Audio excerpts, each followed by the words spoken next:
Дорогие друзья, дамы и господа, в этом 12-м эпизоде моего мистического романа-ремейка «Я жена Асура» я продолжаю представлять историю вечной пары, которая стала разлученной в результате проклятия, из-за которого муж стал Асуром, а жена– уничтожителем Асуров. Для того, чтобы найти свою жену, муж Асур завербовался в межзвездный десант Асуров. В этом 12-м эпизоде я представлю технологию незримого внедрения асуров на разных планетах через их рождение там, когда асуры совершенно незаметно на стадии образования зиготы выкидывают из зиготы ее изначального владельца, душу, которая должна была родиться, и занимают ее место в зиготе, рождаясь затем вместо нее у ее родителей. Итак, в этом романе-ремейке «Я жена Асура». Я вечная жена. У меня есть вечный муж, и мы с ним вечная пара, оказавшаяся разлученной в результате проклятия, из-за которого мой вечный муж стал Асуром, а я уничтожителем Асуров. Мой вечный муж получил благословение Шивы на наше с ним благополучное воссоединение. И затем, чтобы идти искать меня по другим мирам, завербовался в десант асуров по другим мирам. Затем он прошел спецподготовку, получил массу невероятных спецификаций и опций, которые могли бы быть полезны в межзвездном десанте асуров, и после этого прошел через стандартный для асуров перенос на другие планеты, в другие миры. Это не был космический полет.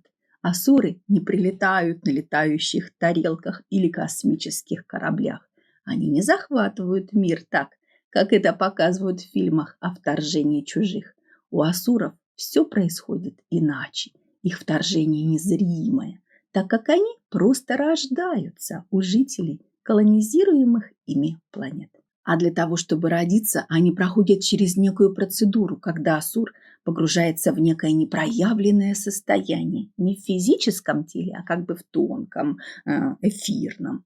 Затем в таком невидимом, как бы тонком энергетическом состоянии, в эдаком непроявленном энергетическом анабиозе, он помещается в некую энергетическую капсулу, которая тоже находится в непроявленном состоянии. И после в этой энергетической капсуле по какому-то невидимому энергетическому лучу из ассурических миров его перемещают в другой мир, на нужную в каждом конкретном случае планету. Там эту энергетическую капсулу с этим асуром внутри каким-то сверхъестественным образом, как-то энергетически подсаживают, как бы вшивают какой-то из женщин этой планеты в ее яичники. И эта энергетическая капсула может долгое время находиться в ее яичниках в таком непроявленном состоянии. Итак, этот переносимый асур может годами спать в яичниках женщины, никак не проявляя своего присутствия и находясь как бы в анабиозе, в неком эфирном, тонком состоянии. Но это заканчивается в тот момент, когда у этой женщины происходит обычное оплодотворение. Когда у такой женщины случается обычное оплодотворение, в результате зачатия образуется зигота, эдакое гнездо, в котором должен будет расти ее ребенок, душа, пришедшая к ней по карме. Но как раз в тот момент, когда та душа входит в только что образовавшуюся зиготу, энергетическая капсула раскрывается. Асур в энергетическом анабиозе как бы проклевывается из нее и тут же входит вслед за пришедшей душой внутрь зиготы. В одной из зиготе оказывается две разные души. Та, которая и должна была стать ребенком у этой женщины, и та, которая в момент образования зиготы проклюнулась из раскрывшейся энергетической капсулы, активированной в яичниках женщины в результате ее физического оплодотворения. И вторая душа, асур, согласно своей программе, начинает выталкивать из зиготы душу, вошедшую туда первой.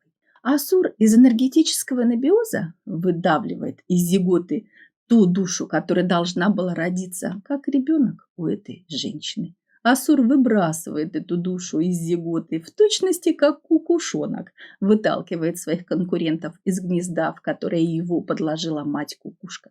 И у этой женщины ее настоящий ребенок не рождается, потому что его место оказывается занятым, а он сам изгнанным из него. Зигота, на которую он имел полное право и которая должна была стать его личным гнездышком, становится занятой каким-то асуром, который в неком энергетическом анабиозе годами подкарауливал этот момент. Итак, этот асур, пришедший незаметно с ассурических миров по какому-то энергетическому лучу и внедренный в женщину в энергетическом виде, в энергетической капсуле, получает возможность начать свою службу в межзвездном десанте асуров.